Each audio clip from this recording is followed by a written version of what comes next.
Back with another facts check, this time from my guy, Paige Kennedy. I listened to this 5 times and would like to ask you an honest question. Why is it you honestly feel you aren't a bigger artist? Your skill level's top tier. You rap just as good as the top MCs. What is it that prevented you from being in that class? I signed my record deal with Jive Battery Records in 2010. Shout out to Jeff Sledge. He signed me because I had a whole bunch of records that could go to radio. We put out Paradise, which was a literal underground hit for a lot of people. A lot of people rhymed over that joint.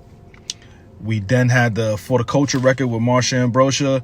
Radio was about to be impacted with it, and the label folded. It's nothing that I could do about that. I got moved over to RCA, and when I got moved over to RCA, it was a bunch of people there that just kind of didn't, believe in what it was that I was trying to do. I went over there with a Bruno Mars record, a John Legend record, and a Yellow Wolf record, and they didn't want to push those records, so I had to leave the label.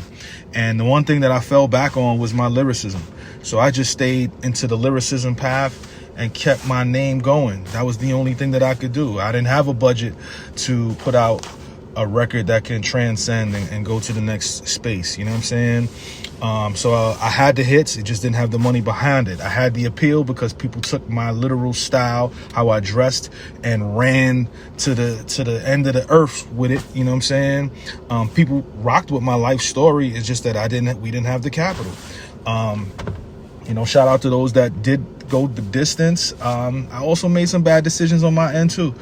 Things that I could have done better, but that's life. You know what I'm saying? And I feel like it's how you pivot. You know what I'm saying? How you pivot, how do you maintain your level of sanity in this space?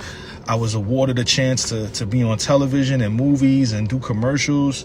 And now, I own a school. And I wanted to perfect my craft so I can continue to live off of my craft. And by me doing that, I'm able to sustain a living just from rapping. And I don't know if I would have been able to do that with a hit record.